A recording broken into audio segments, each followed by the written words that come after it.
Hello everyone, and welcome to Daily Fix Guide. In today's video, I'm going to show you how to set up multiplayer in Subway Surfers so you can compete against your friends. So the process is extremely straightforward, so without wasting any more time, let's jump right in. Now to play Subway Surfers with your friends, the first thing we need to do is tell the game who your friends actually are.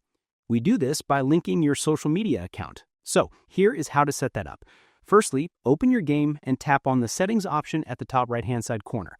Now, over here inside this menu, you will see an option called Connect to Facebook or Google Play. Now, it is up to you how you want to choose this. So use that to connect to any one of the social media platforms. So let's say, for example, you choose Google Play. Click on Connect, and then choose your email address, and whatever address is currently linked with your Play Store will automatically be signed into Subway Surfers. Now, if you have chosen Facebook, just simply follow the prompts that will be shown to you and log into your Facebook application. And once you do that and your account is connected, the multiplayer feature will be now accessible. So now the account is linked and we can access the competitive mode.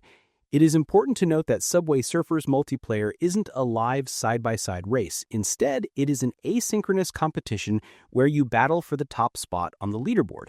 So here is how to find your friends and beat them. Go to the main screen of your game. Look at the left-hand side of your phone. You will see an option of Top Run. Click on the Top Run option, and over here on this screen, you will now see a list of all your Facebook friends who have played this game along with you, and you will be able to see their current progress as well.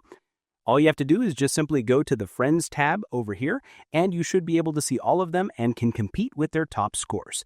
So, your goal is to survive long enough to run past their score on this board. So that's it. You know now how to set up multiplayer and challenge your friends' high scores in Subway Surfers.